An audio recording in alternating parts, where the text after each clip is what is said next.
Hi, good evening. Welcome to the NASSCOM session focused on digital marketing. On behalf of NASSCOM, I would like to welcome you all and thank you for taking out time to attend this session. I am Yashwardhan Singh, part of the North membership team at NASSCOM, and I'm also joined by my colleague, Mr. Devanshu Mehrotra.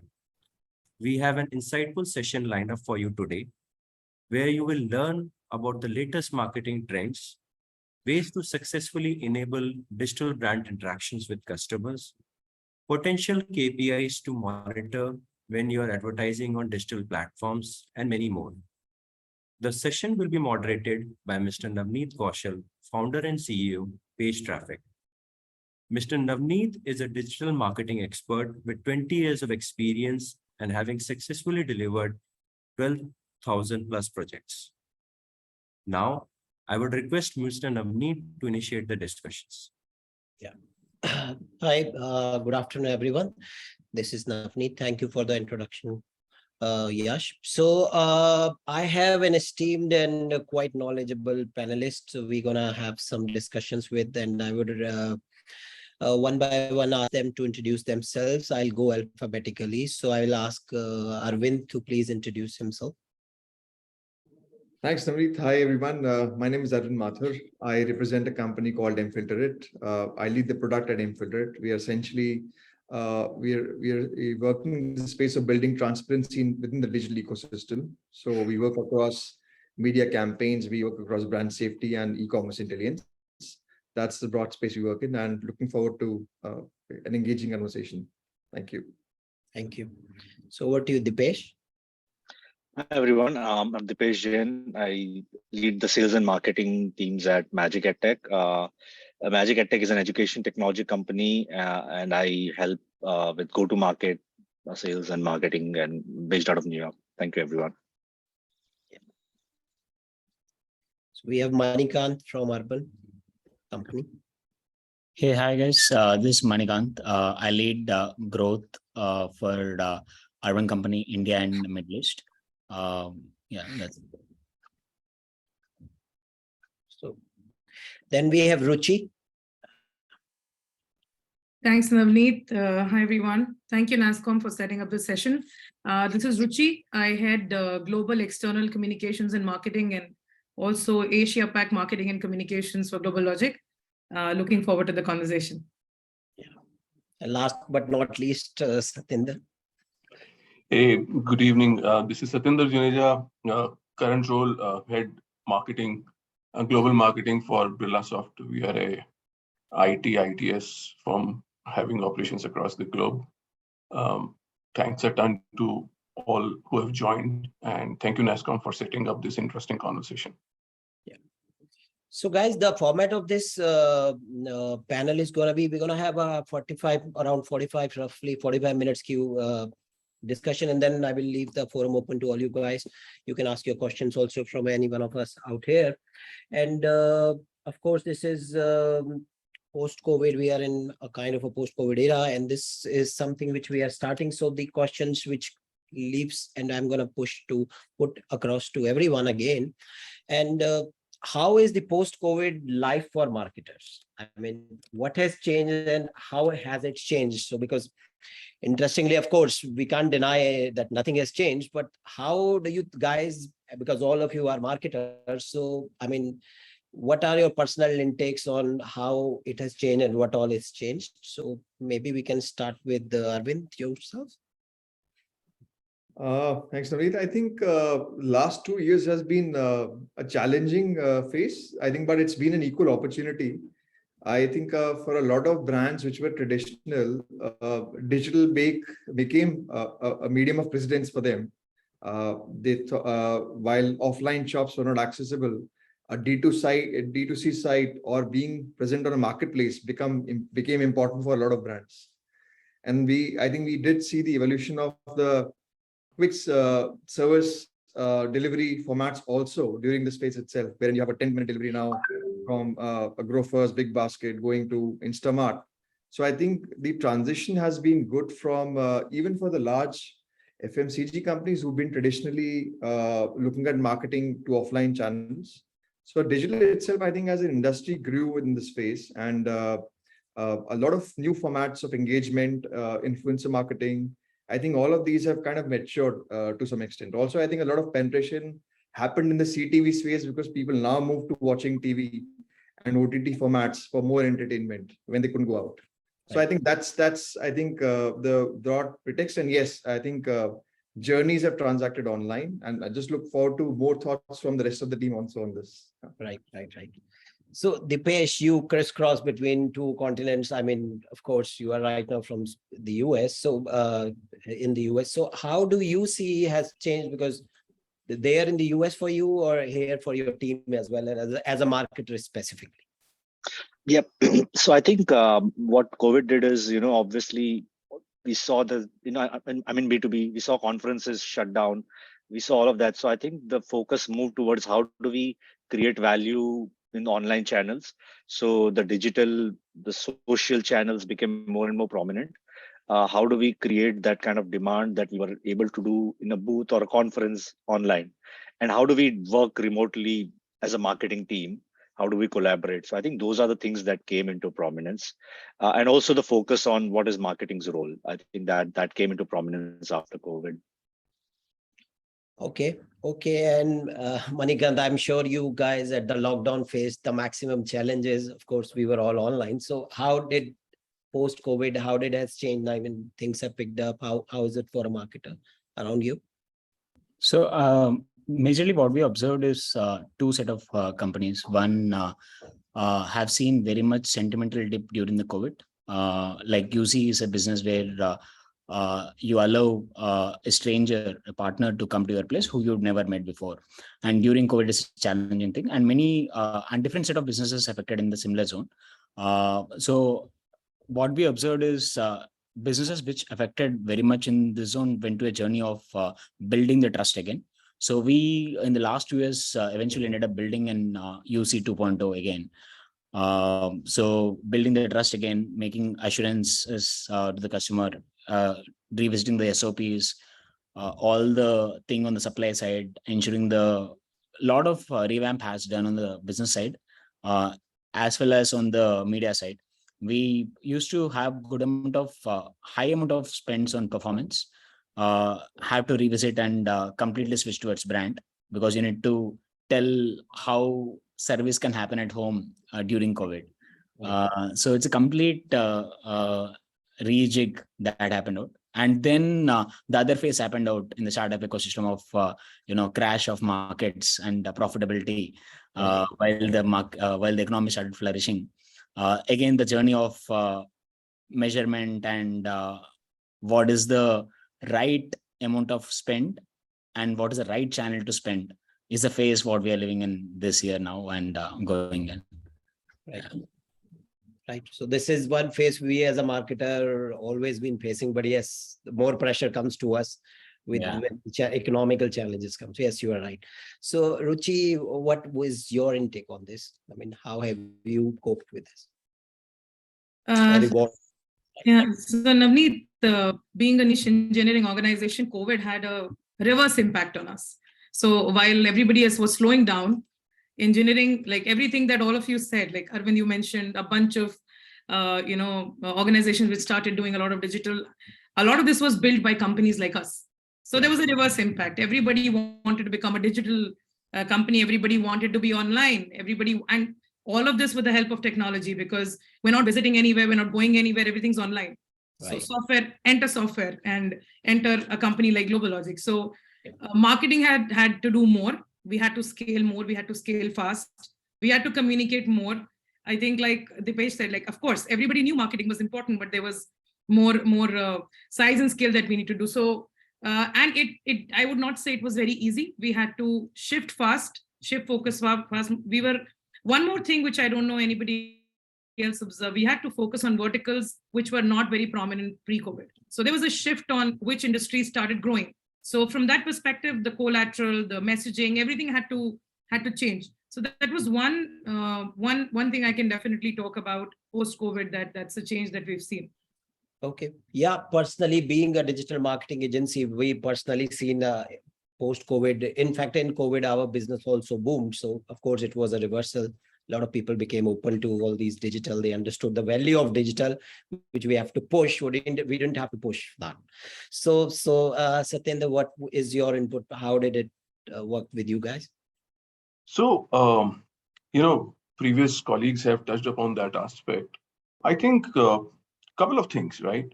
One, marketeers started to learn faster. So that is one trait that I saw in the teams, right? We were adapting and learning very faster because COVID was, when that happened in the last 2.5 years, it had different phases, right? So each phase need to be reacted to differently. So we marketeers were changing gears very fast. So we became fast learners. That was one. Second, I think value of data went up. So before COVID, the conversation was marketing is art and science, right? So we were always more focused on art. I think in last 2.5 years, the focus is more on the science part. If I was to take data on the science side, right? Because that was the only thing that was working. The interactions were all digital. You needed to measure and react to every interaction. So I think data became paramount, right? And now what is happening is that, so focus was more on the closing the transactions, and somewhere I think the focus took a bit backseat on the brand side. So I was reading one of the reports today morning. I think the spend on the brands is going to be seeing a surge going forward, but we are talking about last 2.5 years. So primarily, Navneet, two things largely, if I would say, beyond what my colleagues have said, is the focus on data went up from the marketing side, and we marketeers became much better and nimble learners. Yeah, absolutely. I would agree on that. Yes. And every dollar spent has to be accountable. And yes, we have dissected and bisected all of this. I do understand. So what to Ruchi, I'll start. So of course, a lot of trends happened in the last couple of years, but what do you see? What are the latest trends in marketing tricks which you have embraced? And is there something different than what you were doing in last 2 years? So how does it think? What do your take on that? So Navneet, two things I think are ever changing: customer behavior and technology. So technology has a big role to play in pretty much everything everybody does. And we are a technology company. So everybody moved from, there's a term which has been coined. I don't know if everybody, I was speaking to the panelists earlier, called digital storytelling. I think that's one thing which came into play big time. There's nothing different that we need to do, but brevity, the KISS rule became very important. You have to keep it really simple. You have to stand out in the chaos. There were a lot of companies which woke up to this whole post-COVID era, and you had to bring out your messaging across in that chaos. So you had to do a lot of things to stand out and stand your messaging out, for that matter. With respect to tech, chatbots, there are a lot of things that happened actually. Social listening was always there, but social listening became more intense or enhanced. I'd say there are so many tools today, and I'm sure my fellow colleagues and listeners who are listening agree. There are so many things which can tell you what people feel about your brand, what do they say about your brand. There are so many reports in front of us every day. Satinder, you write about the data. So that happened. There is metaverse which is happening. We are designing experiences inside metaverse. So not just the measurement, I think the content is also changing. How we're interacting is also changing. Chatbots are interacting on the website, and my dashboard doesn't look like what have the leads been. It's also about engagement. So the KPIs have altered a little bit, and tech has enabled that. So metaverse, for example, GlobalLogic is building an experience for their clients and for people who join to have an experience inside the metaverse. While we were already on that path, but COVID kind of gave it a push. So anybody I can give you a pass and you can come inside GlobalLogic, I can give you a token and you can experience everything, right from induction to onboarding. I think and that gives you a very good opportunity to see how well the person is engaged. So I think from lead-based, it's become what point in the sales journey is marketing making an impact. I think we're starting to measure that. And of course, all of that using technology. Okay, just a follow-up question. So what do you think is going to be more focused in the coming days? Is it going to be just the metaverse, or is this something more as a marketer people we should be focusing on for the next coming months, or let's say 2023? I think digital is going to be a continued focus. There's no, it was a continued focus for for myself, and I think I was reading a Gartner report, there is more than 70% of the spend in the last 2 years has been on digital. And why am I not surprised? So as for my team and my organization, it's been the same trend. I think that's going to continue. There's going to be a war for data. People have been speaking about war for talent, there's going to be a war for data. I feel that we're going to have different interpretations of data, talking about what data can do for you.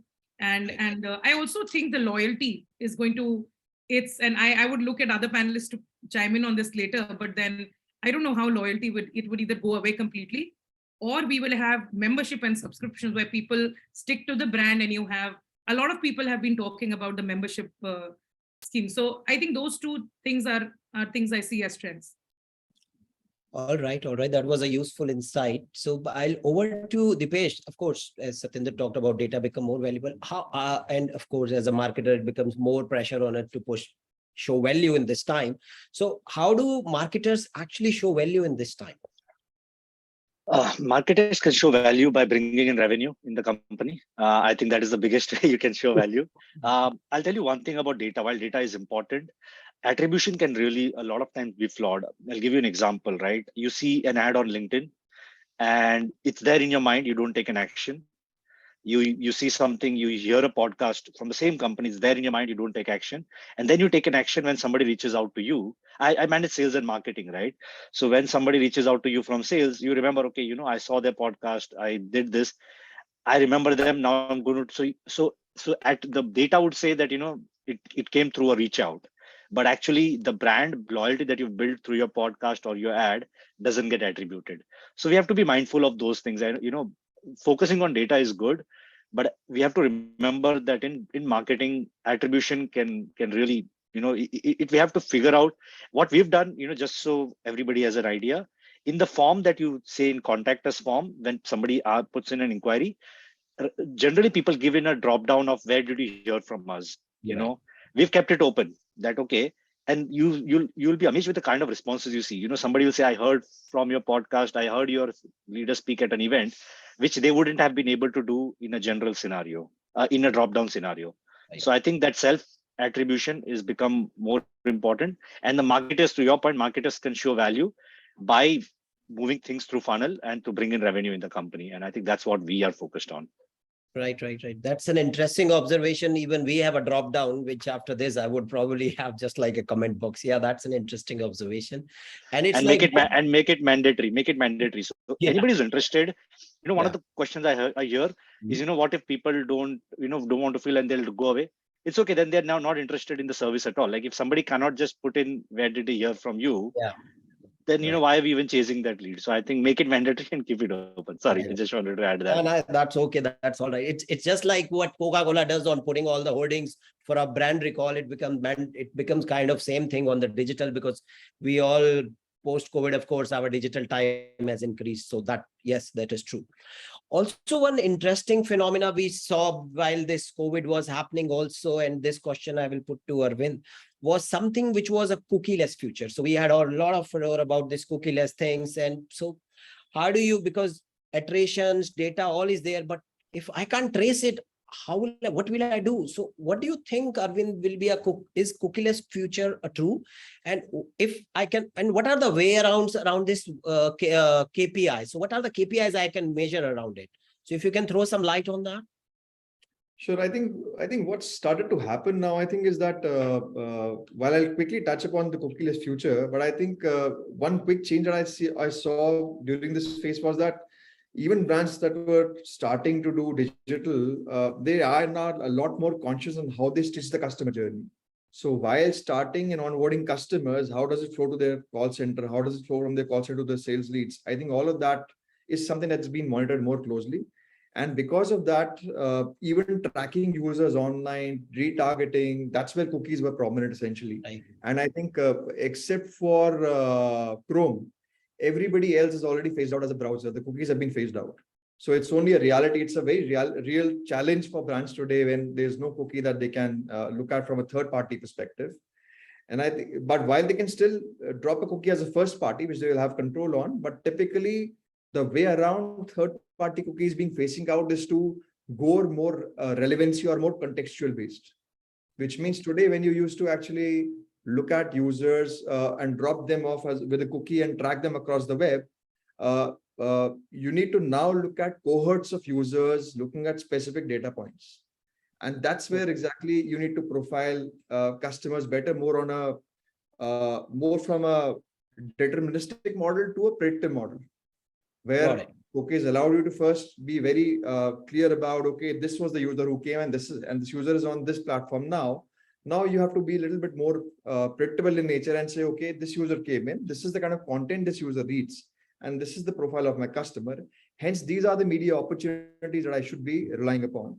And practically the Flock framework that actually Google launched earlier essentially was about building cohorts of users and allowing third parties to trigger them for particular profile of a user to profile them better.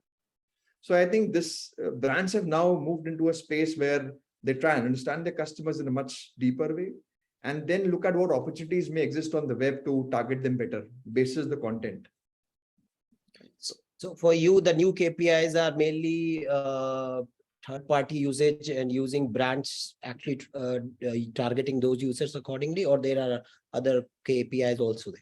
So typically KPIs essentially fundamentally have remained the same. It's looking at what is the click to conversion ratios, how many visitors are now moving down the funnel. But what's changed is the manner in which you approach the targeting of these users. So while earlier you used to target cookies with first party or third party data, now you need to be more relevantly choosing your media platforms, your media vehicles, basis interest, intent, and coherence. Right. All right. That makes sense. Yeah. Right. That's an interesting take for people who want, of course, we all have to live with a cookieless future very soon. So Manikanth, earlier while you were talking about the trends, what changed? You thought about that your digital interactions have increased as a brand. So I just want to understand how brands are doing digital interactions with customers these days specifically. If you could give us some idea on those. So I will specifically focus on mainly the service industry, or a couple of examples on e-commerce. While all the e-commerce majorly did not really, when I talk about e-commerce, anything on Flipkart or Myntra or likes of that, COVID impact really did not impact the way service industry got impacted. And in the case specifically, if we talk about UC or any other service industry, the way how we started understanding where the user is interacting. So we started making a media choices completely based on user insights, media consumption studies, looking at what are the new channels or new platforms which users are interacting with. Many of the platforms or many of the studies which comes out are very much broadly in nature. They talk about how top 10 metros are interacting, or top 10 or like above 5 lakh income users are interacting. It doesn't really talk about specific segment of users. Right. So you need to really break down and understand what are your set of your TGs actually interacting with. We ended up trying a couple of things and figured out that, like example, OTT consumption went out really great in the COVID time period. And if you go to majority of the OTT players today offer you and device-led targeting or majorly device price level targeting. But the basic insight is anyone today has a device more than 15K. Everyone majorly has it. Device-led targeting is an back of the mind understanding ki I'm really targeting a premium user, but you're not really doing that. So very small pieces, but helped us to understand where is our user and then go along with it. So many platforms, many different targeting options, but yeah, things changed out completely in the last 1-2 years on how we started. So do you intend to continue doing these type of the changes, continue to move forward with these, or are you experimenting with new ways? We keep on experimenting new ways. Like example, if you see TV and CTV, right?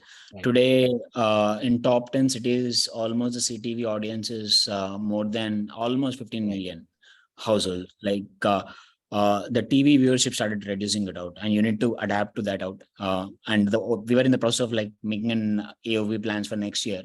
The overall realization is you need to create a balance, and it's no more TV plus YouTube or YouTube plus TV. The CTV is an other primary audience which you need to relook at if you want to target NCCS A1, A2, A3 majorly out. So much need to adapt out and see what are the new trends coming out. All right. All right. Yeah, makes sense. So, Satinder, over to you. You talked about digital. Now, of course, you are handling the global operations of Birlasoft. So, in your opinion, has digital taken a step ahead, and any interesting observations you can share, which we all can take home? Couple of them, Navneet. Digital, of course, as I said, last 2 years have just aided the acceleration. I was going through, for some other session, I was going through a slide by World Economic Forum. They had predicted some technologies. When will they become mainstream? And this was in 2015. Okay, this is not far back. In 2015, they said blockchain and digital payments will be in mainstream in 2024. So when I put this up, it was an internal session. Everybody laughed at it, right? Because blockchain and crypto, I mean, they're like done kind of stuff here. I mean, it's no longer waiting to be in mainstream, right? So somebody like as learned group as WF could get it wrong in terms of so digital actually has accelerated, right?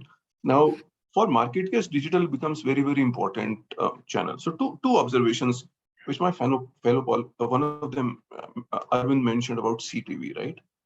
Right. Now, CTV is actually a outcome of the advancement of digital.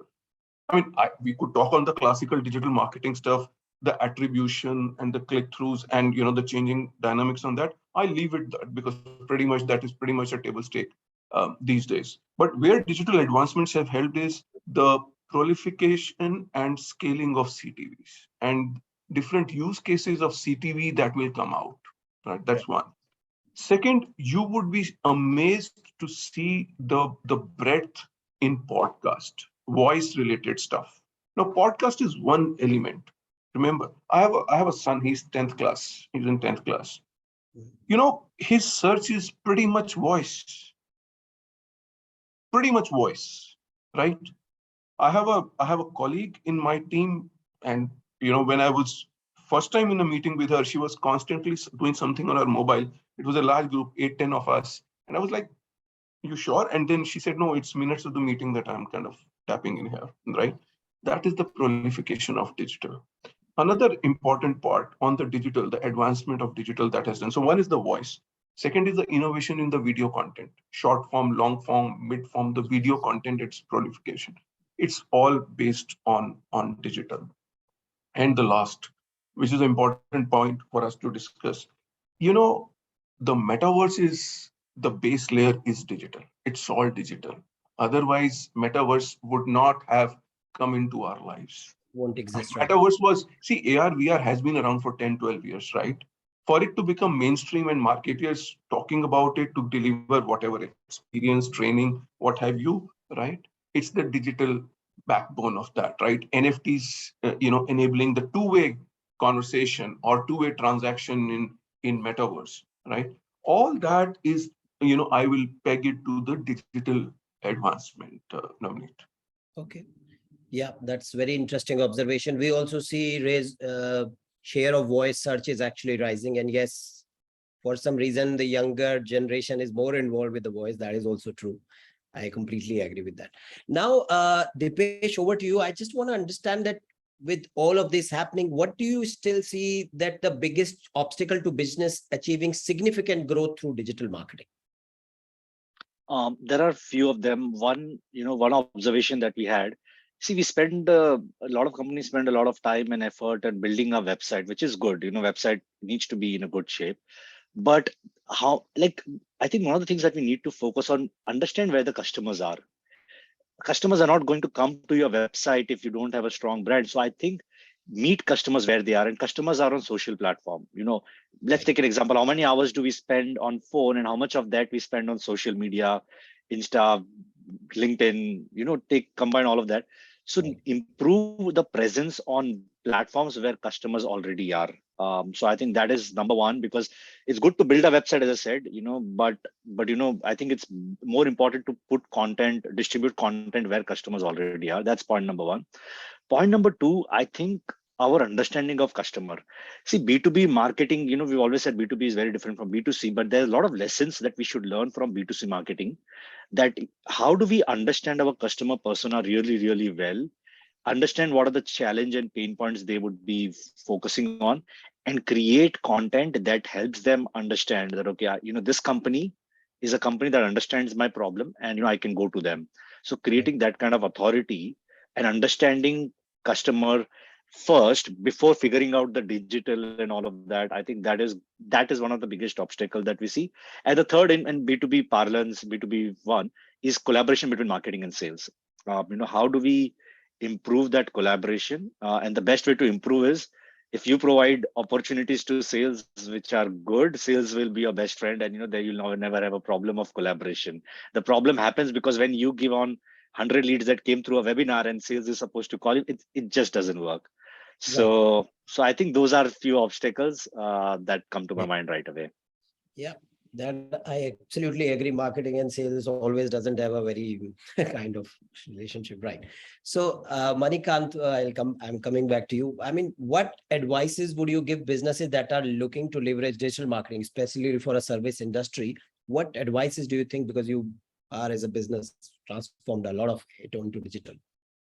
So I would say two main factors. One, on effectiveness. Many people, when I interact with building their startups or building into Series A, Series B, Series C, their focus always been on being present on multiple platforms, but not going depth in the platform where they believe there's a highest match rate with TG or through their insights. What we learned with time is going depth in one channel and maxing it out to an right efficient frontier is very important than sprinkling around. That is very one thing which we tried and learned with time. And the second thing is, it's been almost a year. Before that, for almost during the COVID time period, we never went on performance. We always been on brand. Then we got mixed to the performance when we realized the brand metrics, brand funnel started moving it out. We need to focus more on the penetration rather than awareness or consideration. The one thing is the attribution which Dipesh was talking about. So we don't really, we stopped looking out any dashboard attribution numbers, what Google or Facebook started showing it out. Facebook, Meta have an internal mechanism of measuring incrementality. They call it geo measurement technology, which they generally, it's in different methodology, much long to explain it out, but everything what we do today in marketing, every spend what we do, it end up getting into the efficiency part. That's the second point which I was trying to explain to. Geocentric experiment, all the campaigns go with that, whether it's a discount, whether it's any dollar spent on media, offline, everything. It helps you understand where you want to double down. It's a continuous loop of effectiveness and efficiency that need to be looked out. Right. So it's more like you, as you said, sprinkling on different channels is no longer effective, rather than go double down on the channels which you think, and then see how the feedback is based on the results, and then put your money accordingly. Yes. So that's an interesting insight. Now, of course, this is all about getting leads or getting the queries, but my question coming to Satinder, to you, how does business then ensure that they are getting the most out of their lead qualifications? Because eventually with these today, we generate more leads than ever before, but how do you do that qualifications? Yeah, so this question has remained partially unsolved for last few decades, okay? And don't expect it to get solved for next few decades either, right? But I'll still attempt. How do you, do best on the lead qualification? Few things. One, I think it's co-share of equity, as I call it, right? That's co-share of equity. That means you share some of sales KPIs and sales shares some of your KPIs. When I say your, I mean marketing's KPIs. Right. So if there's a cross share, common KPI, because if there is common KPI, both of you will work for that, right? Marketing is in a AC room most of time, and sales is out there slogging. So how do you get these two meet? That is the important part. Second is, we did speak about attribution. Now, one of the favorite, way to tell about attribution is, it is the 100th, point that broke the shell, right? You were hammering it for so many times. It is the 100th time, but were the previous 99, not good enough? So I think, so for the qualification, it's very important to figure out where it is coming from. Your business context understanding is very, very important. That means marketeer should be half sales guy actually, right? To be able to understand what customer means and whether this lead will go to anywhere or it's just a way to download your white paper, right? Third part is the agility. Your systems and processes have to be set up so agile that you could quickly turn the decision on lead, quickly turn it around, right? So your context understanding, right? Your linkage with salespeople, right? And your internal systems. So as you say, it's a classical mix of people, process, and technology for best lead qualification that will work for you. Yeah, that's a very interesting observation. The marketing and sales have to come more into coherent. And yes, that is very true. Now, based on this, I just want to know that, Ruchi, I'll come back to you on this, that what is your personal experience and spend on digital? What is your experience related to this? So as I said, last 2 odd years have seen, us going up and down, right? Come back to you, Ruchi, later. Sorry for that. Yeah, please. Yeah, but what I feel, as I said, the brand storytelling is going to come back big time, right? So we were, sorry for the language, but we were a bit of bean counters in last 2 odd years, trying desperately to prove value and ensuring that every transaction shows some value, right? Going desperately after that. I think because the unfortunate part of COVID is out behind us, the situation is changing, people are back on the road. So I think the brand and the umbrella cover will become very, very important, right? That's one. Second is there is overall optimism, right? We are seeing, macro level issues happening across the world. Because of that, sentiment is getting impacted, sure. But I think it will be short-term stuff, right? So it will be out. Then the spend on innovation will go up, right? So those are my 3 top observations. Right. Over back to you, Ruchi. What is your take on this? So Navneet, it's very interesting panel, by the way. There is people emphasizing brand, there's sales emphasis, there is conversions emphasis. So I don't know, I'm taking notes. I don't know about anybody else. So like I said, 70% of our spend has been on digital. It's not me. I think there was a report I was reading about 86% B2B brands, and I was shocked to hear that they were not there before, by the way, are on social media. They were not until 2020. And I'm talking all B2B brands. And out of those, about 96% are using LinkedIn. So it's already, I think the shift is already happening. That's I do want to add one thing which I've been listening, and I think Satinder, you just said that the brand umbrella is very important, and Dipesh told us the importance of the drop down. Intent monitoring, I think, very important. That's a term we're using as marketeers. I think you need to know what the intent of your buyer is and then message around it. So B2B or B2C, there's something called B2H. I am doing that, and I'm having my team do that, and I'm having our organization do that. So business to human. I think it's becoming very important to make your message business to human. Innovation, somebody can be your customer because you're doing social innovation. Somebody can be your customer because you're doing technology innovation. Somebody can be your customer because you are going to transform their business faster. So your message becomes really critical. It was always important to personalize message, but I think right now it's mission critical because we're talking about digital mediums and conversion. But if we don't put out the message right, I think nothing moves from there.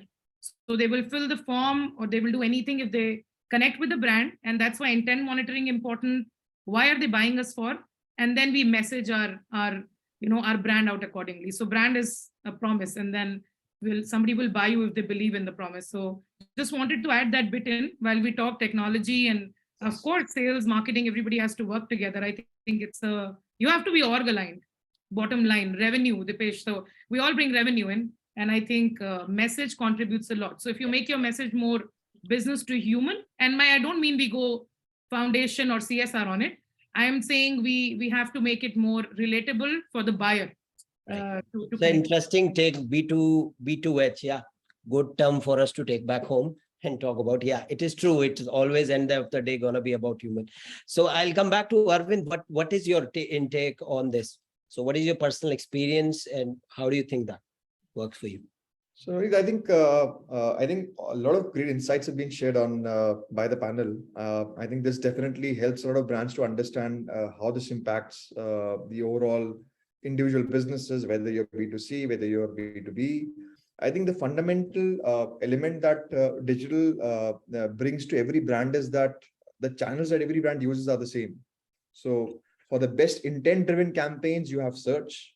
For discovery-based campaigns where you want awareness, there's display, discovery, programmatic. Right. I think the fact remains is that while digital is a great channel to build your business on, it could be a difficult journey for a lot of brands. And why I may say that is because almost 2/3 of traffic today on the web is non-human traffic, right? And this non-human traffic is comprises of bots and human beings. Bots again are softwares and systems that are automated, that are tuned to work. Systems are integrated. So there'll be a crawler that will index your site. There'll be a crawler that will check your chatbots. Now, if these automated flows respond to your campaigns that a brand is spending money on, a lot of erosion of brand budgets also happen in real time. So practically, if you're starting off with, let's say, about 100 rupees be invested into digital, there's a risk of about 30% of that money being stolen away by bots and softwares and bad actors on the web. Right. And validations on data points, looking at third-party verification providers. In fact, that's what we really do as a business. We power Amazon globally with this. A lot of other brands like BFSI work with us. We help them validate this entire journey by understanding the traffic orientation. And then the most basic things that a brand needs to do is to, as I think Satinder mentioned, these systems need to talk to each other. They need to be integrated. And they could be very strong logical points. And I'll give you certain thumb rules. You should look at how many clicks you have on the ad manager versus how many actually reach your website. Right. Sometimes you see a huge delta within that framework itself. Absolutely. Because the funnel then moves from your website journeys down to a call center or a lead-based level. Now, as Satinder mentioned, right from the call center, when you get a lead, you actually can pass that to a CRM, which is connected to an outbound dialer. So if there are leads that are punched in through a single device, you probably can deprioritize that from a contact effort. Right. All of these bring in excellent insights, improvement of profit margins, improvement of closure cycles. I think this entire process kind of works seamlessly if you look at that data point closely and you stitch your systems well. Right. And I think, and this definitely, I think what Ruchi mentioned holds a lot of weight in terms of understanding the intent. While all of this you can understand from verification and data, Right. but to really understand your customers as to what they're looking out for, what their intent holds, I think that will always hold prominence. Right. We just running out of time. So I just have one question for the panelists, and then I'm going to throw open to the question Q&A. So just 30 seconds from each of you. What do you think is most important point which we need to focus in order from us, from a brand perspective, move from good to have must have? So I'll start with Manikanth. So I think must have would be on and having an innovation pipeline. Majority of marketers really stick to the channels what they're in, or they end up experimenting for limited period of time rather than going long. That is must to do. And while effectiveness and efficiency is like the core piece of it, these are the three things which we follow up on: effectiveness, efficiency, and innovation. Got it. Over to you, Satinder. What do you think? I'll give back 20 seconds. Experience. Focus on experience as a marketer, internal experience and external experience. Yes. So it just not to have the innovation, but experience also is very, very important. Yeah, very correct, truly said. Dipesh, what is your intake on this? I think rethinking our marketing, a lot of activity that we do right now, SEO is all towards demand capture. People who already have demand, we're capturing that demand. But what are we doing for demand generation? I think we need to rethink our budgets, rethink our strategy to focus on demand generation, and not just, most of the work that we do is demand capture, people who already have demand. How do we move up and create demand? I think that's something that we need to think of. Right. That's very important point. Demand is also important. Demand, innovation, experience, and Ruchi. What would be your fourth on this one? Wow, you're really putting us on a spot. High impact conversational campaigns where you can really converse with your so high impact conversation campaigns. Yeah, that's also very important. So Arvind, we end it with you. What is your one line on this? 20 seconds. I think understanding shift in customer behaviors early, that's critical, because I think as we understood, people move from, let's say there was a time when they used to search online or look at products offline and then buy online. Now it's search online, buy offline. So even for a product offline, you're actually searching online, advocating them, and then going about buying them. And the shift into voice-based searches, these are all customer shifts that are happening now. If a brand stays true to these and finds them early, these are opportunities for them. Yeah, it's like what Google came out with the book called ZMOT, Zero Moment of Truth, right? That still holds value and right. So with that, I thank all of one, and I will start with the Q&A. I have a lot of questions and I will try to address most of them. I will start with the first, which I will be putting out to Dipesh. And the question is, small businesses are not capable of spending too much on digital marketing, specifically very new startups who have 1 to 5 employees. So which platform or which medium do you think they should go for or start for? So there are 3 types of medium, right? There is owned media, there is paid media, there is earned media, correct? Right. I think start with owned media. Owned media is your website, your social. Create content in a way that gets you earned media, where somebody picks up your content, and then go for paid. So start with owned media, improve your game there. You'll get into earned and then go to paid. I think we forget on those basics. So let's create content that resonates with the customer on your own media. Yeah, that's very, very true. This we've been doing for a long time and it still holds very true post-COVID as well. My next question is targeted to Satinder, and it's about, it's been asked, I think before COVID, B2B companies were not interested in digital marketing, but because of COVID, B2B companies are showing interest in online marketing. So do we now have a chance to get business from B2B industries? So I don't know where this is coming from, frankly speaking. I've largely worked in IT and telecom. So B2B, we were definitely adopting a lot of digital marketing. See, our universe is a small universe. For example, at any given point of time, a B2B company is probably chasing 300 leads, right? Broadly, a B2B company, because the ticket size is high. Now, if you're chasing 300 odd leads and at the customer buying center, let us say there are 10 people involved, and this is a large number. So at any given point of time, whom are you trying to address in a given pipeline situation? 3,000 people. Maybe it could be 5,000 people, but no more than that. It's a very, very finite universe. So because of that, our digital marketing approach was different, and it will remain different because this reality is not going to change, right? However, what in pandemic we've discovered is the newer ways. Each company has discovered newer ways, which was in the D2C situation, right? How can I reach directly to my customer? How can I build trust there that I'm still around for you?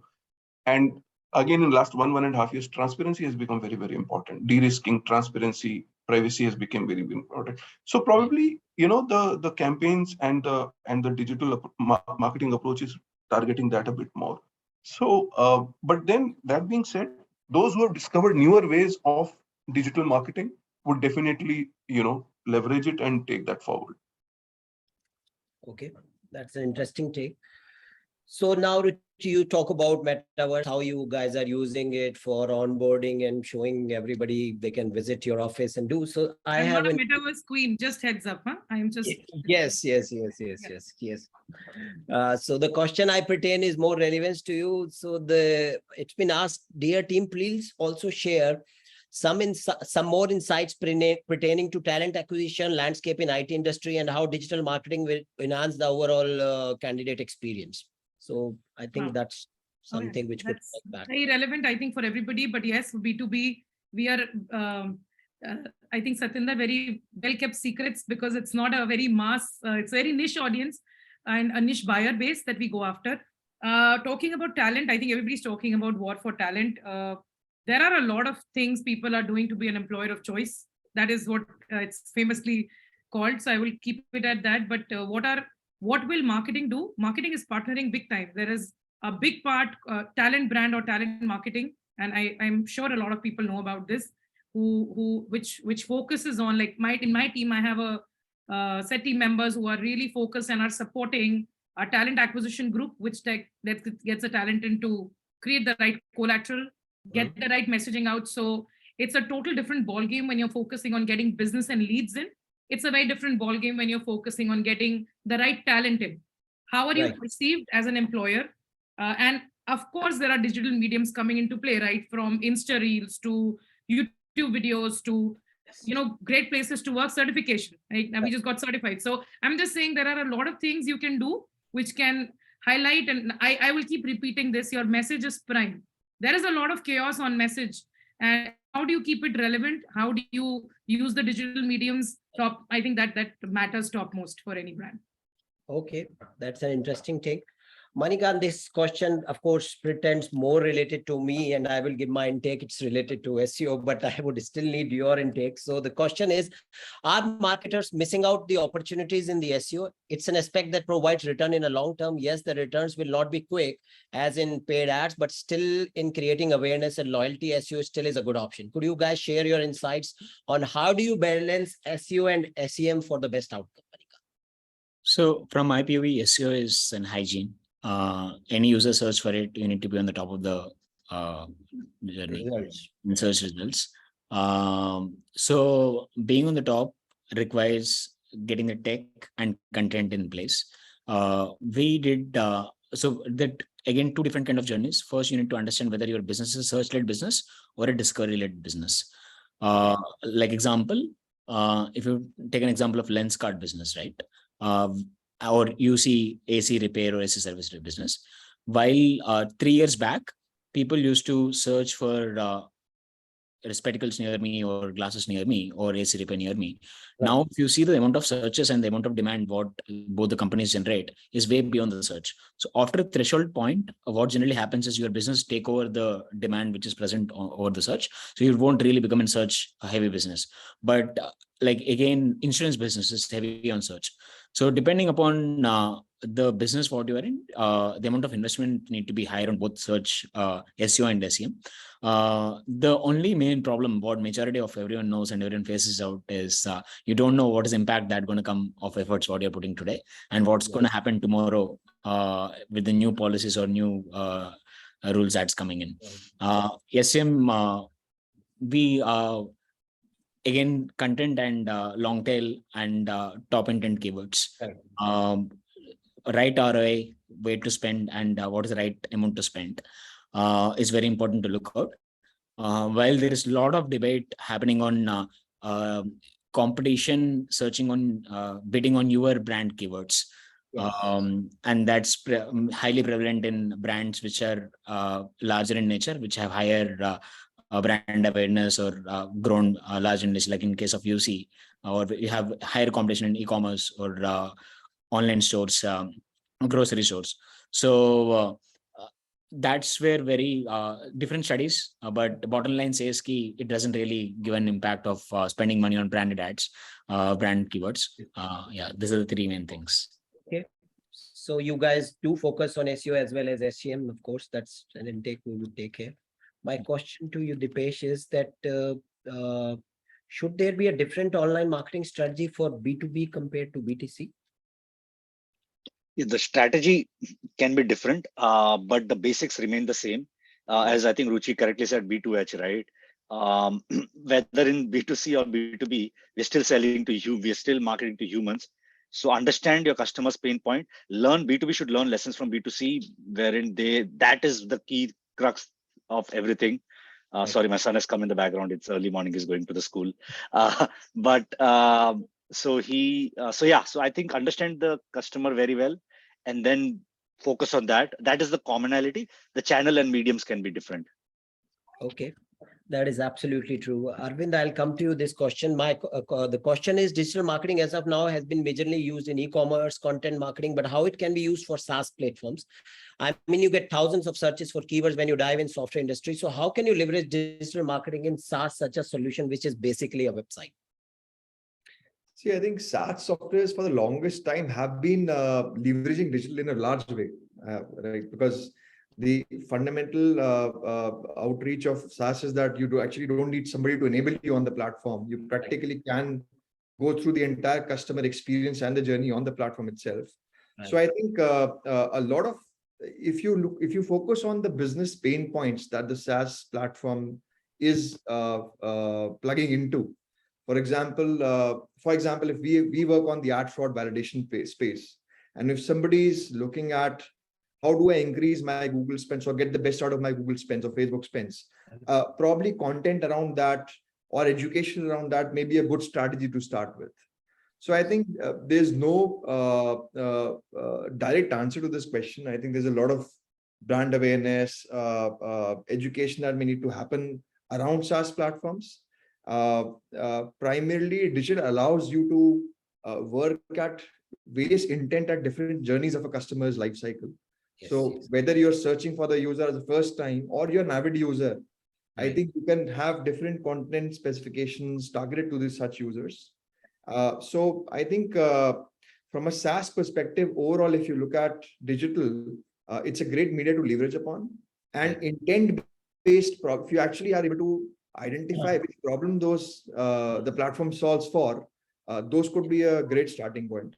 Yeah, that is right. In fact, over a period, we've seen the SaaS board works when which part of the funnel you are targeting. So this is very, very important for SaaS. We have, in fact, more SaaS clients now than we had before. And this is important, not just going after the software related keywords, but generating content related to the problems or related to where funnel people are. So not everybody is looking for a specific software. They are looking for a solution to their specific problem. And if you can be present there, that's the win. Yeah, I would agree on that. Ruchi, my question, we just left with 2 minutes, so 30 seconds. Will digital marketing be fully automated in next 10 to 20 years? 10 to 14 years, maybe. Maybe. The answer is maybe. I'm not a yes. We still have our jobs? We still have our jobs. The jobs will change. So we'll be managing the automation software. You need the humans. Not going anywhere. It's not we're going to come in the morning, switch on the button and go back home. Okay, the work started, right? So there may be a point where we will say, I manage 14 people and 17 roads. Yeah, synthetic employees. Synthetic employees are a reality. We have 15 synthetic employees already. So yeah. Oh. Satinder. Yeah. So Satinder, over to you. 30 seconds again. Our marketing departments which promote AI, Meta, etc., a lot themselves AI enabled. Partially, yes. I mean, that's one of the agendas, in the marketing leadership, we are trying to pick up the tools and techniques which will help us become more AI enabled, largely on the insights part, right? Try to get more insights, faster insights. Somebody mentioned there are thousands of keywords. How do I troll through that? So AI is an answer. AI-based tools are an answer on that. So yes, partially enabled and getting there, not fully there. Okay, last question to you, Satinder, again, because you've been doing some of these. Can anyone put light on improving online lead generation strategies and way to reduce? I mean, we talked about online lead strategies improving, but is there a way to reduce spam leads for B2B SaaS businesses? I mean, that's something, a pain we all facing recently. So spam leads were there earlier also. When we got the telecalling, we got spams, right? Yes. When we had newspapers, we got flyers, right? So whenever there has been a medium for marketeers, spam has been there with us. Yes. Right. So spam is going to go away. It's your ability to sift through that and cut the chase and go to the actual leads. That is the ability that marketeers was The valued. more we can yesterday. have lead qualification in place, the more it's going to be better. Yes, Rather than yes, absolutely. absolutely. It can be AI, it can be human, but yeah, that's it. So we are at the end of this session, and I would thank all of you guys for bearing us for an hour. I hope it was interesting. I learned a lot of things here, a lot of intake. I took notes as well. And I will hand over back to Yash for the thank you note. So thank you, Navneet. I think because of the paucity of time, we are not able to take more questions, but we surely can reply to them one-on-one once we have closing this session. So thank you, Navneet, and all the panelists for the valuable insights for this session. With this, we come to end of this discussion. And I think you are like to thank you once again for taking out your time, valuable time, and attending this session again. Please feel free to share your feedback at north@nascom.in. I'll just spell it for you. That is NORTH@nascom.in. Please do feel free to share your feedback, and we will be sharing you the replies of the questions which have been posted in the chat box shortly after this discussion. All right. Thank you once again for your time. Thank you, everyone. Thank you. And Thank you. Happy Diwali, everyone. Bye. Thank you so Happy much. Diwali, Thank you to all everyone. of Thank you. you, team. Thank Thanks, you. everyone. Thank you. Bye.